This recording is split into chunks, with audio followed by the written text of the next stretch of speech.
Bueno, estamos nosotros siguiendo el estudio de consejería bíblica, estamos llegando a la parte final ya, no quedan muchos estudios.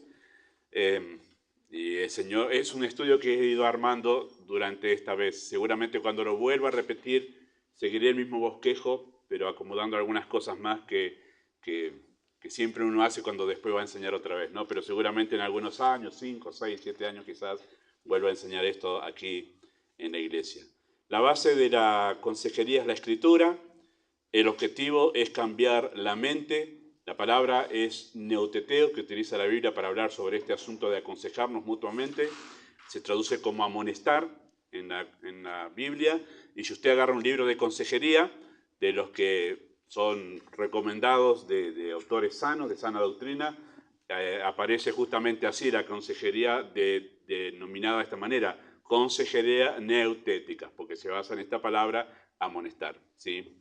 Bueno, la manera es tener los motivos y las actitudes correctos para ejercer y hacer consejería los unos con los otros, como enseña la Biblia.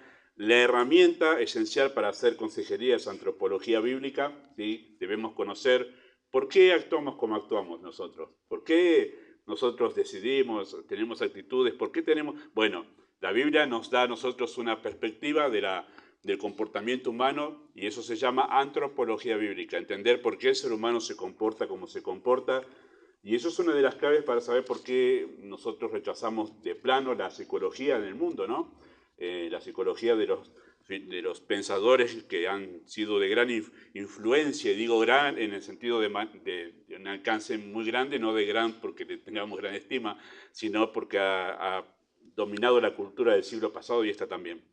Y ahí nos separamos rotundamente nosotros. No tiene nada que hacer con lo que es la revelación de la escritura, la psicología, porque difiere en este punto clave, en por qué hacemos lo que hacemos, por qué nos comportamos como nos comportamos, ¿sí?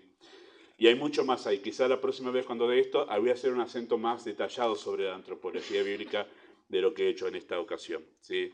Bueno, el método de hacer consejería es la confrontación. Eso enseña la escritura. Cuando vamos a ayudar a otro, es una cuestión frente a frente. Esa es la palabra confrontación, frente con frente. Y es la idea personal, ¿sí? Ayudar al otro de manera personal a poder confrontarlo, tratar con su vida espiritual. Vamos a hacer un acento. Hoy empieza esa parte importante de lo que apuntamos con el trato frente a frente con las personas. Y ahí llegamos nosotros, que no queda todo en una confrontación, ¿sí? Me estaba riendo en la semana, acordándome, solo me río, estoy un poco loco, ¿no? Con eso ya, pero me reía solo, acordándome visitando una iglesia, en un momento cuando me habían invitado a un lugar y alguien me contó en esa iglesia sobre una situación muy particular que se dio en otra reunión sobre una persona que no venía mucho a esa iglesia, pero me contaba de lo raro y extraño que era esa persona, que tiene comportamientos y actitudes raras, porque de repente se acercó a un hermano y le dijo, vos tenés que arreglar tu situación, y vos ya sabes qué es. Y el hermano se quedó sorprendido porque vino así, de la nada, o sea, sin preámbulo alguno, vino y en medio de un ágape le dijo algo así. Y el otro se quedó como, bueno, ¿qué es? No, vos ya sabés lo que tenés que hacer, vos ya sabés lo que es. Y se fue. Bueno, él se quedó obviamente asombrado porque ni sabía a qué se estaba refiriendo. Bueno, eso no es consejería, hermanos, ¿eh? Tengamos mucho cuidado con eso de agarrar por asalto a alguien, ¿no? Lo agarramos justo en el momento y ahí aprovechamos y le tiramos todo lo que nosotros pensamos que tiene que cambiar, hacer o nuestra queja. Bueno, eso no es consejería. Ya hemos hablado de eso y hemos mencionado la importancia de citar a la persona, buscar un lugar, un ambiente, un contexto todo apropiado para poder hablar algo que nosotros consideramos que es serio. Ese detalle de buscar ese contexto, ese apropiado, lo que muestra es que le amamos, ¿sí? Cuando nosotros hacemos algo por asalto, que es muy fariseo, los fariseos hacían cosas por asalto. O sea, los fariseos estaban constantemente pendientes a ver cuándo le puedo hacer pisar el palito al otro, ¿no? Estaban buscando el momento para increpar al otro y sorprenderlo con alguna acusación. Lo hacían constantemente con Cristo. Entonces, eso de increpar a alguien a la pasada es muy farisaico. Lo que buscamos en realidad es al otro pegarle un cañazo, hacerlo quedar mal o hacerle pisar el palito. Bueno, eso no hacemos nosotros. La muestra de amor es que buscamos un contexto apropiado, ¿no? ¿Cuánto tiempo habrá estado Natán pensando lo que tenía que decirle a David?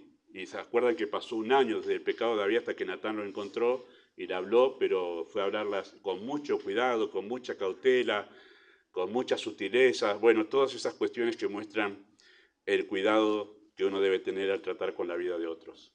Y luego de la confrontación, si la persona responde, porque tiene que responder a la confrontación, pasamos a lo que es en sí propiamente dicho la consejería, que es el proceso de cambio. Nosotros queremos ayudar a la persona a cambiar, eso es lo que es la consejería, ¿sí? Queremos ayudar a la persona a que cambie. Y eso la Biblia utiliza la palabra restauración. ¿Sí? Eso empezamos a ver la semana pasada con la ayuda del Señor, ese es el proceso de cambio. Si la persona responde, estamos en un buen camino. Si no responde, no se puede hacer más nada, hermanos. No obligamos a nadie a cambiar a la fuerza, no se puede hacer nada. Sencillamente orar.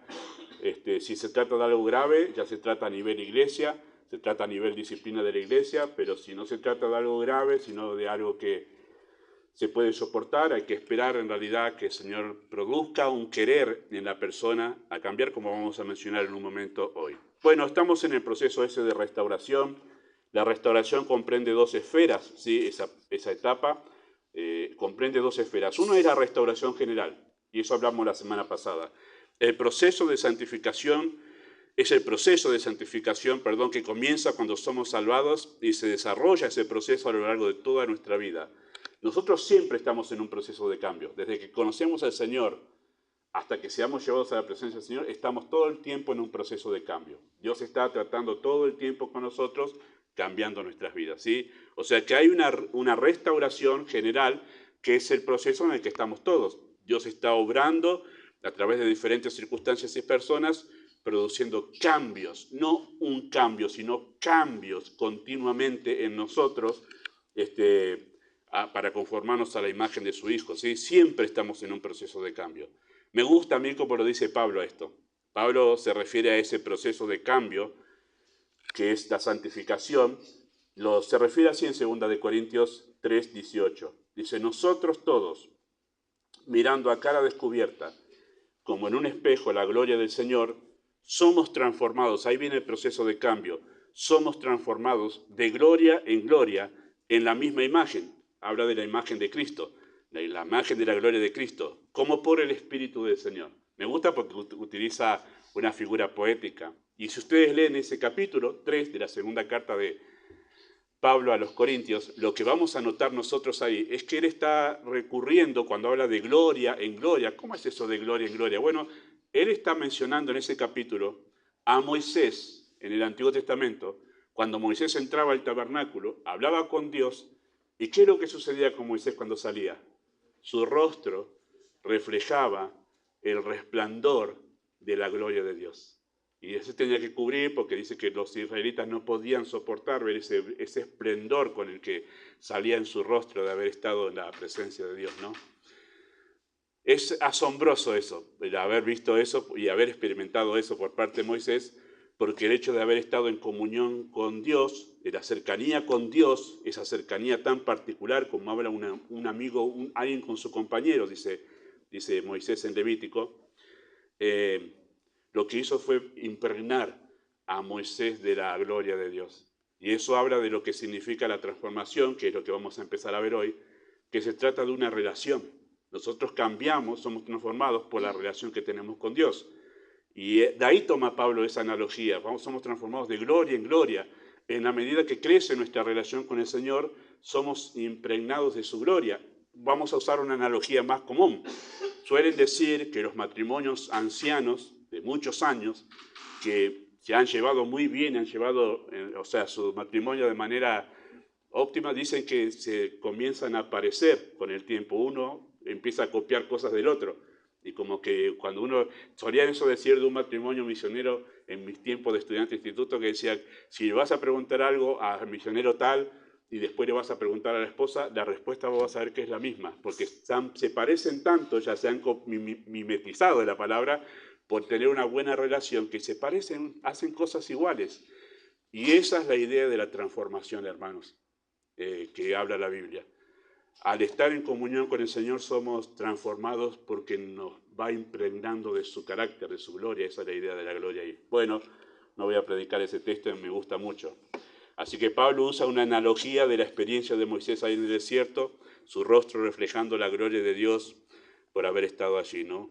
Ahora, nuestro proceso de cambio consiste en ir reflejando poco a poco la gloria del carácter de Cristo. Eso es el cambio aquí, ¿sí? Este es el cambio que se busca en la consejería. Poco a poco ir reflejando la gloria del carácter de Cristo. ¿Sí? Además de esta restauración general, esto lo experimentamos todos, hay una restauración que habla la Biblia que es particular. ¿Sí? Hay una restauración particular. Ahí entramos todos en el momento de que hay situaciones particulares.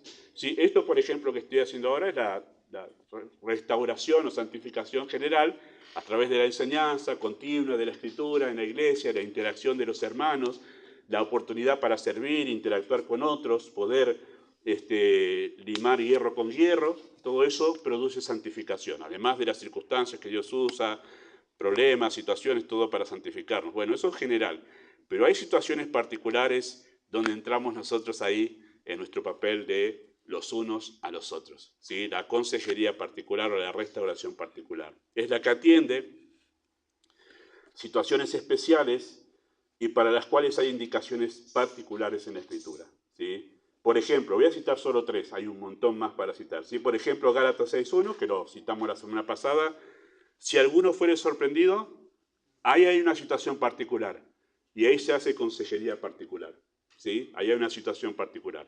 Cuando alguien es sorprendido en alguna falta y entonces empieza a dar los pasos para tratar ahí. Otro pasaje es 1 Tesalonicenses 5.14, dice que amonestéis a los... Entonces hay una situación particular. Tenemos en la iglesia a alguien que es ocioso, no tiene trabajo, no quiere trabajar, tiene edad para poder ser responsable, tiene familia quizá, no tiene trabajo, no quiere hacerlo, qué sé yo, vive de prestado, vive de otro o vive no de su trabajo, ¿sí? Bueno, hay que amonestarle. Hay una situación particular donde requiere consejería particular para ayudar a la persona a ordenar su vida. Como Pablo lo enseña en 2 Tesalonicenses capítulo 3. Que alentéis a los de poco ánimo. Y ahí hay otra situación particular. Y siempre vamos a tener en nuestra iglesia, en toda iglesia hay de todo este tipo, ociosos. Hay algunos que tienden a ser de poco ánimo, que se bajonean, se desinflan enseguida ante la más mínima brisa invernal. Pero el asunto es que siempre vamos a tener personas a quienes hay que estar inflándole, ¿no? A cada rato. Y siempre tenemos personas en las iglesias, doy gracias a Dios por eso, que tienen un espíritu animoso maravilloso. Enseguida uno los ve, te anima a verlos nomás. Dios les ha capacitado con esa gracia, ¿no? Para uno, wow, me animó nomás con que me saludó. Son personas particulares para estos casos particulares especialmente. Animar a los de poco ánimo. Y después dice que sostengáis a los débiles, que entendemos en el contexto que se refiere a creyentes nuevos, que no están firmes todavía. Entonces son situaciones particulares. Así que hay una restauración particular con casos particulares. Y después tenemos también un caso, por ejemplo, el de la carta a Filemón, es un caso particular, un esclavo que había defraudado a su amo, ese amo era creyente, ese amo se escapó, ese esclavo se escapó, le robó, no me acuerdo, no sabemos mejor dicho especialmente qué le robó, pero se encontró con Pablo, se convirtió en la cárcel, Pablo lo encontró en la cárcel, y entonces ahora que es convertido, crecido y maduro en la fe, se lo envía otra vez a su amigo Filemón, ¿sí? Y entonces en la carta, la frase que resume toda la enseñanza de esa carta es: te ruego por mi hijo Onésimo. Y hay una restauración particular de alguien llamado Onésimo. Entonces hay restauración general, es la que estamos todos encaminados por la gracia de Dios creciendo y cambiando de gloria en gloria, y hay una restauración particular que ahí entramos nosotros en nuestro rol los unos con los otros. En ambas esferas, general y particular, la restauración implica ayudar a reparar daños o heridas, corregir lo deficiente o defectuoso, reordenar valores, definir propósitos, tomar decisiones correctas. O sea, no siempre la consejería es corregir un pecado. No. A veces sencillamente hay que ayudar a la persona a tener prioridades en su vida. Hay personas que no pueden tener una vida ordenada porque no tienen prioridades. Entonces una consejería particular le ayuda a la persona a decir, mira, el asunto es que vos no tenés prioridades, entonces no tenés un orden, entonces no sabés a qué apuntar y nunca apuntás a nada porque no tenés prioridades. Bueno, entonces eso es consejería particular. Entonces no siempre es un pecado en sí, sino a veces sencillamente es reordenarle un poco las ideas, ¿sí? En otro caso es ayudar a definir propósitos a futuro, especialmente tiene que ver con los jóvenes, y otro es ayudar a tomar decisiones correctas. Bueno, implica diferentes asuntos que no siempre tienen que ver con corregir un pecado, ¿sí? También la restauración, ¿sí? de esta particular, busca producir cambios en la manera de pensar. A veces tiene que ver con eso, la persona está pensando de manera incorrecta, por eso está haciendo lo que está haciendo. Pero a veces hay que ayudar a la persona a cambiar una actitud, ¿sí? A veces lo que nosotros, si bien cada una de nuestras acciones o decisiones tienen la raíz en el pecado, ¿sí? En nuestro corazón pecaminoso, pero a veces al hacer consejería particular es ahí donde viene que hay que apuntar a algo muy preciso, que a veces tiene que ver con un cambio de actitud. A veces nos vamos a encontrar con personas a quienes conociendo, tratando, hablando, escuchando así, el problema es que sos muy quejoso. Y no te das cuenta que estás creando un ambiente en tu entorno y por eso no te podés llevar bien con tu entorno. Vos pensás que eso es normal, pero el asunto es que vos te quejás por todo. Sí, no te das cuenta porque para vos es muy normal quejarte. Digo eso, por favor, porque me viene eso, no estoy pensando en nadie aquí. Pero no se da cuenta la persona quejosa, y lo que se están riendo se están haciendo cargo. Pero no se da cuenta. ¿Qué hay que hacerle? Ayudarle a cambiar la actitud. ¿Por qué? Porque si nos quejamos, ¿cambiamos la situación? No, no va a cambiar. Pero vos podés cambiar cómo vivís esta experiencia si dejas de quejarte. La podés pasar mucho mejor. Porque si uno se pasa la experiencia quejándose, daña a los demás y se daña a uno mismo. Bueno, no vamos a hablar de eso hoy, de la queja, pero uno se daña a uno mismo. ¿Y para qué hacerse mala sangre? Además que produce un montón de enfermedades. Y en ese caso, lo único que hay que hacer es ayudarle a cambiar su actitud a la persona. Y eso es consejería también. ¿Sí? O, por ejemplo, cambiar la conducta, hallar lo que está haciendo mal, si tenés que hacerlo diferente, esto que estás haciendo no está bien, o sencillamente un cambio en las emociones. ¿Cómo, pastor, ayudar a cambiar las emociones? Sí, es parte quizás de todo lo que tengo que ver, capaz que eso sí le dedicamos a algo muy particular con el tema de aprender a dominar las emociones. ¿Sí? Eso es un tema, porque nosotros decimos, no, pero las emociones no surgen solas. No, las emociones surgen de acuerdo a lo que pensamos y de acuerdo a cómo nosotros enfrentamos las circunstancias. Y entonces ahí reaccionan nuestras emociones, ¿sí? Y aquellas que nacen por nuestra personalidad, las tenemos que controlar. Bueno, todo eso es un aprendizaje, es un aprendizaje. Me han dicho en algunas ocasiones a mí, no, porque el pastor es muy duro, no tiene sentimientos. Pocas personas me han visto llorar, realmente. Es más, pregúntele a mi esposa, no sé si ella se acuerda si alguna vez me ha visto llorar. Pero no es porque soy insensible, es porque entiendo que hay situaciones donde sí hay que llorar, hay algunas que sí me ha visto llorar, muy dramáticas en la vida, muy dramáticas. Pero no por cualquier cosa, hermanos. Hay que tener control sobre las emociones. Si ustedes me ven acá en el púlpito a cada rato llorando, yo los voy a manipular a ustedes. Y eso es peligroso, que el pastor no tenga control de las emociones, pues si cada rato yo soy una lágrima arriba del púlpito, ustedes van a estar obedeciendo porque el pastor lloró hoy. Y no.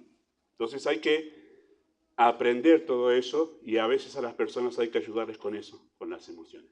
Tanto esas como otras emociones. Bueno, eso quizá le dedicamos un tiempo, pero esto es parte de todo lo que buscamos en la restauración, ayudar a la persona a producir cambios en diferentes áreas en su vida. ¿Sí? Ahora, para que ese cambio de restauración sea efectivo en la persona, si la persona tiene que primero entender que necesita cambiar,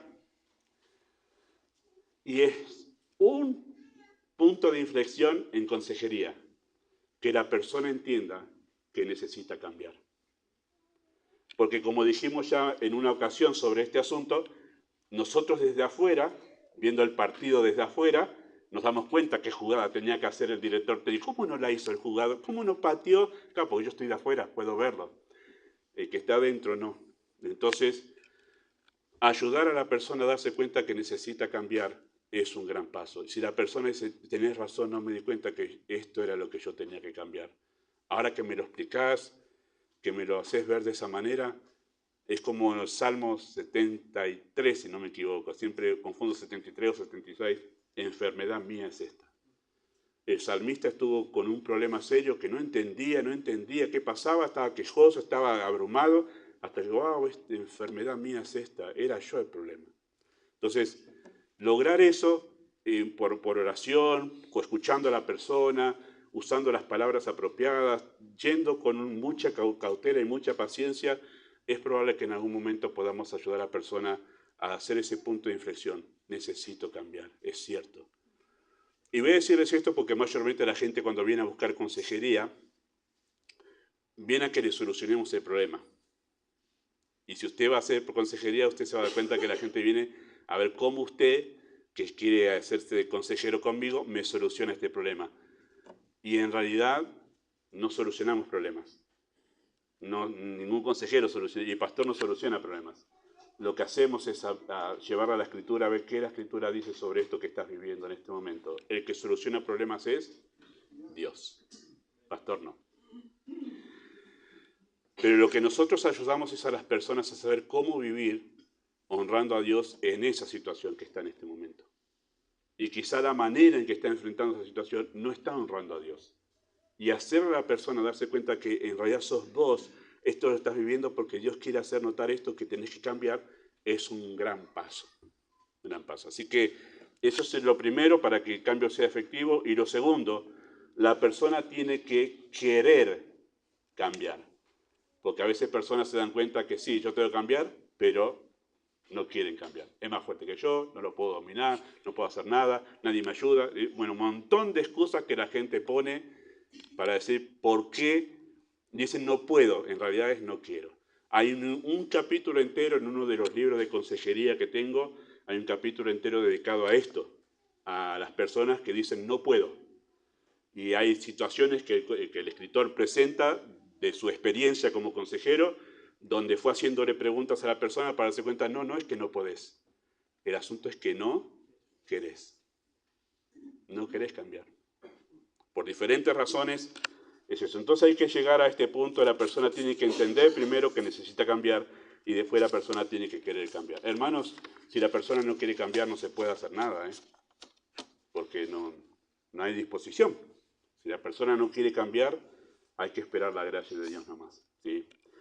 Bueno, el proceso de cambio comienza con esto. Aquí comienza todo punto de cambio en la vida de cualquier persona, con un volver a Dios. Acá comienza. No importa con qué venga la persona, cualquier asunto con que la persona venga a hablarnos porque necesita consejería, nosotros tenemos que empezar por esto, por tantear cómo está su relación con Dios. Y ahora vamos a justificar este enunciado, ¿sí? Nuestros problemas, todos nuestros problemas, tienen su raíz en el pecado, lo sabemos.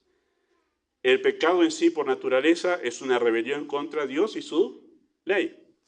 Entonces, la conclusión, ¿cuál es? Que esto significa que nuestros problemas tienen su raíz en nuestra relación con Dios. Y por eso es que la clave para empezar cualquier proceso de cambio es volver a Dios, es restaurar nuestra relación con Dios. Queridos hermanos, el problema común a todo creyente es ver nuestro pecado como un mero problema sin relación con Dios. Esto es muy común y es muy sutil que no nos demos cuenta que la manera en que estamos viendo nuestro pecado no es en relación con Dios, sino en relación con nosotros mismos. Y ese es un engaño muy sutil que solemos caer muy a menudo. Nos damos cuenta de nuestro pecado, de lo malo que es, de lo serio que es, pero no en relación con Dios, sino en relación conmigo.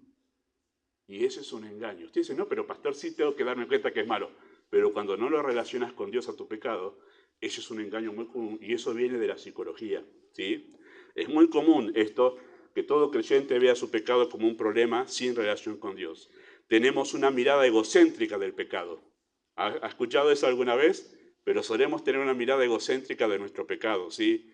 Nos molesta a nosotros, nos duele a nosotros, nos avergüenza por la imagen que podemos tener ante los demás y muchos otros sobre el pecado que tenemos, ¿sí? La mirada. Y siempre es nos, o sea, siempre la concepción que tenemos de nuestro pecado está centrada en nosotros y no en Dios. Viene a ser aconsejado y dice, me siento re mal por esto que estoy haciendo.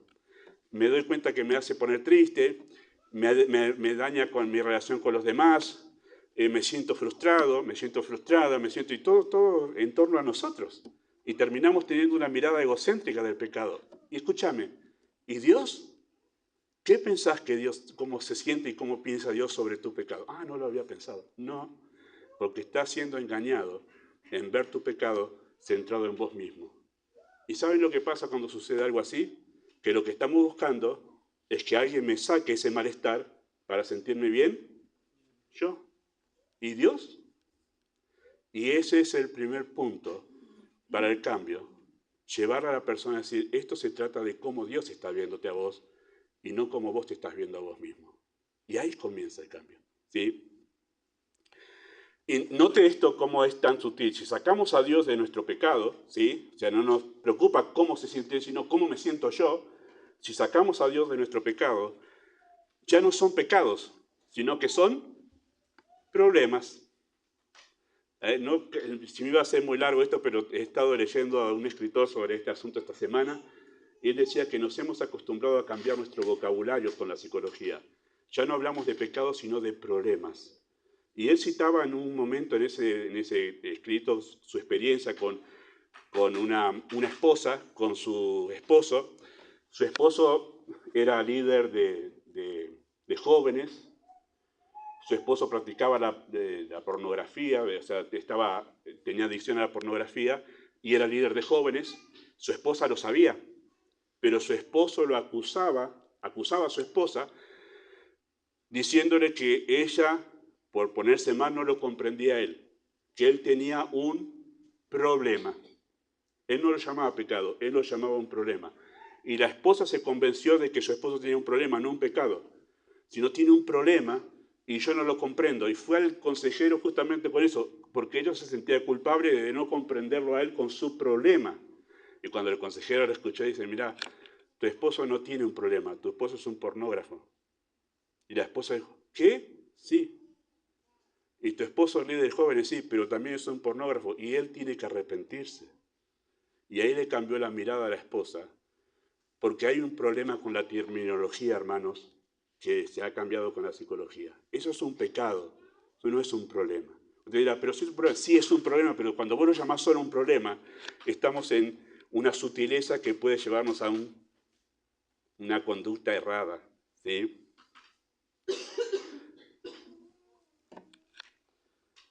Porque el problema en realidad nos molesta a nosotros, no nos importa lo que Dios piensa. Con aquellos pecados que no nos molestan, ¿sí? Porque no resultan un problema para nosotros, no nos preocupamos y los practicamos sin pudor porque no vemos algo que tengamos que resolver. Ese es el problema de ver el pecado centrado en nosotros y verlo como un problema, ¿sí? No sé si está el punto claro. Pasa así. Mientras este pecado me moleste a mí, ahí me preocupo. Pero mientras otro pecado, si estoy centrado en mí, ¿no? A mí no me es un problema, no me es un peso, lo sigo practicando. Vamos a hacer, cuando lo miramos del lado de Dios, no importa si a mí me molesta o no, está mal. Vamos a hacer una reflexión muy común sobre algo muy básico en la vida espiritual. Decido no estar en la reunión, culto de la iglesia, que es mi responsabilidad como creyente para poder honrar al Señor, y me voy a shopping.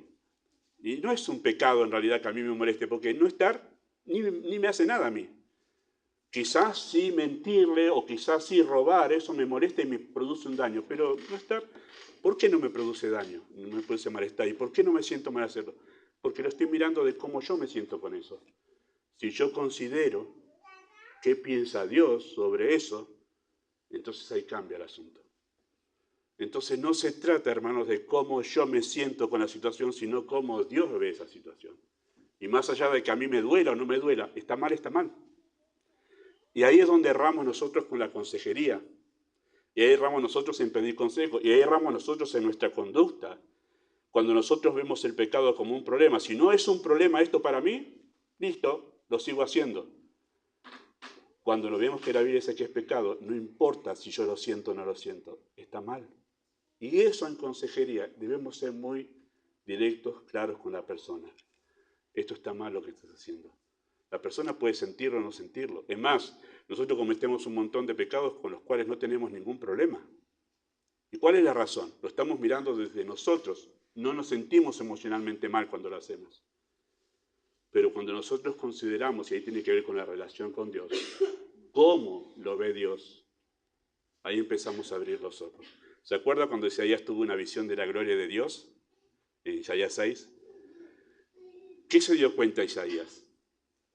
Que tenía un vocabulario terrible. Y lo hacía hasta ahora. Pero cuando tuvo una mejor idea, una mejor visión de quién es Dios, se dio cuenta, wow, qué terrible que es esto, porque lo vio desde donde lo vio Dios. Cuando nos preocupa nuestra relación con Dios, queridos hermanos, nos preocupa cómo piensa y cómo se siente con mi pecado. Ya no importa tanto si me molesta a mí, basta con que sea malo para Dios. Ahora, lo podemos ilustrar esto con la relación conyugal, ¿sí? Por lo menos para darle una idea un poco más clara al concepto. Hay cosas que no hacemos porque molestan a nuestro cónyuge. Los que estamos casados sabemos eso, ¿verdad? De los dos lados, de la esposa y del esposo, ¿sí? Hay cosas que nosotros consideramos cuando empezamos en la vida conyugal que nos damos cuenta que a nuestro cónyuge le molesta. Póngale la ropa tirada en el piso, no dice, a mí no me molesta la ropa tirada en el piso. Bueno, a uno de los dos siempre le molesta de algún lado, ¿no? Y uno se da cuenta que al otro lado le afectó. ¿Qué hace uno porque ama a la otra persona? ¿Sigue dejando tirada la ropa? No. Por más que uno diga, a mí no me... Pero porque me importa la relación. Entonces ya dejo de hacer cosas que antes no hacía y tengo más cuidado porque me importa la relación. Y acá está el asunto del pecado. Me importa mi relación con Dios. No importa si yo lo veo mal o no. Me importa que Dios sí lo ve malo y como mi relación con Él me importa, entonces sí dejo de hacer esto, aquello, lo otro, porque sencillamente sé que a Dios le agrada o no le agrada. ¿Sí? Cuando vemos nuestro pecado como un problema para nosotros nada más, acudimos a la Biblia no para tener una relación con Dios, sino como un método terapéutico para vencer la ira, la depresión, la ansiedad, la lujuria, la codicia, la autoestima dañada, etcétera, etcétera. Esto es lo que hace mucho en consejería en el siglo pasado. Hoy se ha hecho mucho más enfático. Y es un peligro que nosotros hagamos esto, hermanos, que hagamos consejería sin que la persona se preocupe por su relación con Dios. Dame 5 pasos para vencer la depresión. Y nosotros vamos y le buscamos unos cuantos textos de la Biblia para que se encuentre con más ánimo. Lee los salmos, le decimos nosotros. Lee los salmos que vas a agarrar ánimo. Y su relación con Dios, quizás estás hablando con alguien que ni siquiera es salvo, pero se siente deprimido y quizás su depresión es porque no tiene a Cristo. Porque no tiene una relación con Dios. Nosotros decimos, no, mira, y bajate esta aplicación que te va a hacer recordar todos los días un salmo de buena onda. Y ya le damos pasos nosotros como una metodología y usamos la Biblia como si fuera una terapia. Y ya no como aquello en realidad para lo cual la Biblia se reveló, es para que yo tenga una relación correcta con Dios. Y ahí está el problema de la consejería, que está minada con pensamientos de la psicología. Usamos la escritura más como una terapia que como para llevar a la persona a tener una relación con Dios. ¿Tenés problemas entonces con la ansiedad? Bueno, mirá, vamos, Mateo 6. Ahí tenemos la terapia para que vos, fíjate, Mateo 6. No, ¿y tu relación con Dios cómo está? ¿Cómo está tu vida de oración? ¿Cómo está tu lectura de la Biblia? ¿Cómo en realidad está tu vida piadosa? ¿Cómo es tu práctica en tu vida para poder analizar qué lugar tiene Dios en tu vida? Y quizá en realidad lo que abandonaste es a Dios y por eso vienen estos problemas de ansiedades. Wow, estoy predicando y estamos teniendo una clase. Pero bueno, queridos hermanos, el gran peligro, queridos hermanos, de hacer de la Biblia un manual terapéutico y no la revelación de Dios para que nosotros podamos entender cómo relacionarnos con Él. ¿Sí? El pecado, queridos hermanos, requiere arrepentimiento, confesión y perdón a través de los medios santificadores de la Escritura. Pero si yo veo mi pecado como un problema y no como pecado, entonces si tengo un problema, Nada más necesito: compasión, comprensión, ayuda profesional mediante terapias sanadoras. Ahí está la sutileza de llamar al pecado un problema y no pecado.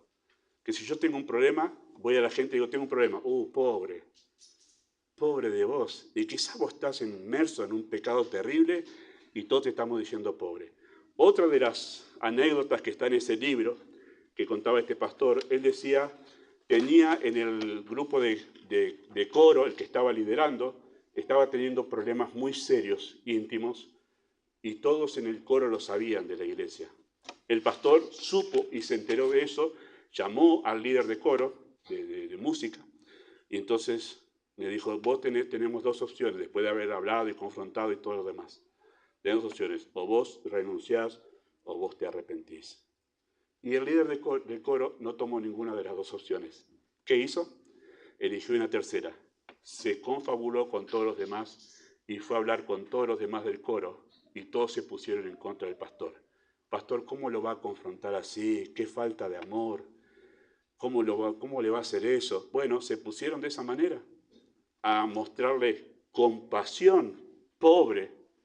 Bueno, eso casi le destruyó la iglesia a este pastor, es un caso en serio que pasó, casi le destruyó la iglesia. Gracias a Dios, dice, después en realidad el Señor obró de una manera particular que todo ese grupo, la iglesia se dividió y la iglesia después fue fortalecida.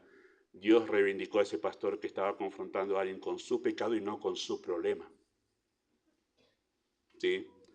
Bueno, eso es la diferencia entre pecado y problema, que el pecado requiere que tú te arrepientes, lo confieses y recibas el perdón de parte de Dios. ¿Sí? El engaño está, queridos hermanos, en que tú no necesitas reconciliarte con Dios, sino librarte de un problema. Y eso es lo que la mayoría de la gente viene en consejería. Quiero librarme de este problema, quiero librarme de mi ansiedad, pastor. No va a pasar si tú primero no ordenas tu relación con Dios, porque acá el problema no es tu ansiedad. El problema es la evidencia de que tú tienes una mala relación con Dios. Ese es el asunto, ¿sí? Bueno, en el proceso de cambio, queridos hermanos, inicia cuando la persona entiende que la prioridad en su vida tiene que ser volver a Dios. Mayormente los problemas son estimulados para que nosotros nos demos cuenta que estamos, o son estímulos para que nosotros nos demos cuenta que estamos lejos de Dios y que necesitamos fortalecer nuestra relación. Dios permite los problemas para que nosotros nos demos cuenta, wow, cuánto me alejé de Dios. Las personas se nos acercarán con un problema. Nosotros debemos llevarlas a considerar a Dios. Todos terminamos dando gracias, ¿verdad? Los creyentes verdaderos terminamos dando gracias por los problemas que nos abrieron los ojos para entender que estábamos muy lejos de Dios y no nos habíamos dado cuenta. Tengo casi voy a cumplir 40 años de creyente. Tendría que hacer un festejo, capaz. Pero yo puedo dar gracias por los problemas, algunos muy duros de parte del Señor, pero que me abrieron los ojos para darme cuenta qué lejos que estaba. Le voy a decir una cosa, la única vez que estuve sin asistir a un culto en la iglesia fue cuando estuve estudiando la secundaria, que lo hacía de noche, y por 3 años no estuve yendo en ese tiempo de estudio, ¿no? En verano estaba yendo, pero después nunca estuve sin asistir a la iglesia. Pero sí, mucho de ese tiempo estuve en mi corazón lejos de Dios. Tremendo. Y Dios usó muchas cosas para hacerme dar cuenta de lo lejos que está mi corazón de Él. ¿Sí? Bueno, a David le cayeron las fichas sobre su pecado cuando lo entendió, perdona su pecado, considerándolo desde el punto de vista de Dios. ¿Se acuerda Salmo 51? Dice así: ten piedad de mí, oh Dios, conforme a tu misericordia. Conforme a la multitud de tus piedades, borra mis rebeliones. Lávame más y más de mi maldad y límpiame de mi pecado, porque yo reconozco mis rebeliones. Mi pecado está siempre delante de mí. Contra ti solo he pecado y he hecho lo malo delante de tus ojos. Esto se trata de ti, Señor, no de mí. Y mi maldad ha sido contra ti. Contra ti se trata. Y ahí es donde empieza el proceso de cambio. Y ahí le cayeron las fichas a David sobre su pecado. Un año después de lo que había hecho, que era adulterar y asesinar, le cayeron las fichas: contra ti solo he pecado. Tremendo. Jacob, ¿se acuerdan? Que Jacob tenía un problema de rencor con su hermano Esaú. ¿Se acuerdan de eso? Duró 20 años el rencor. Tremendo. Hay que guardar rencor 20 años, ¿no? Pero ¿cuándo solucionó el problema de rencor? Génesis 32. Dice, cuando vi a Dios cara a cara, y se trataba de su relación con Dios antes que con su hermano Esaú. Cuando él pudo resolver su relación con Dios, resolver su relación con su hermano no fue un problema. Vi a Dios cara a cara y mi alma fue librada. Agar, en Génesis 16, pensó que huir era la mejor manera de enfrentar su problema, pero Dios la encontró en el desierto y su alma fue cambiada. Y ella dijo, he visto al viviente que me ve. Y le fue muy fácil en ese momento responder a Dios, que le dijo, ve y ponte sumisa bajo tu señora, la que te está acosando. Eso no lo podía haber hecho, sino antes haber tenido un encuentro con el Señor. Maravilloso. Queridos hermanos, todos somos llamados a una relación con Dios.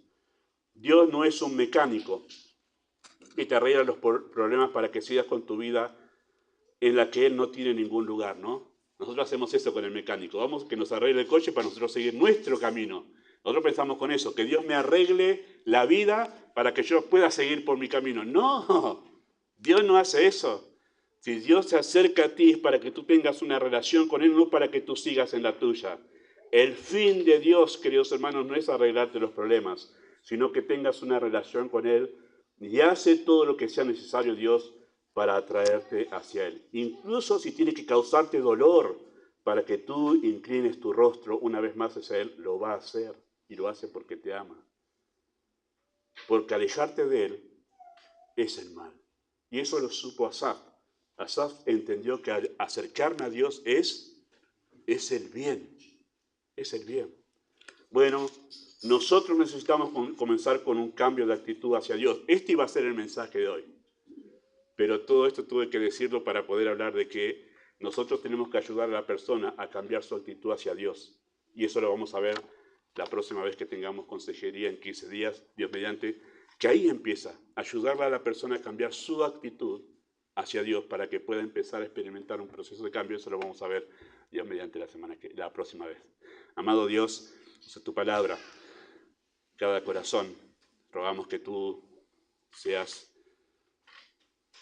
poderoso y soberano para hablar más allá de lo que dijimos en este momento. Y somos muy fácilmente engañados por nuestro corazón al considerar nuestro propio pecado. Somos muy egoístas al pensar solo en nuestro dolor y no pensar en lo que esto hace a tu honra, tu gloria y tu santidad. Y ayúdanos a poder priorizar nuestra relación contigo, que eso sea lo más precioso y hermoso que nosotros buscamos en esta vida. Oramos esto en el nombre de Jesús.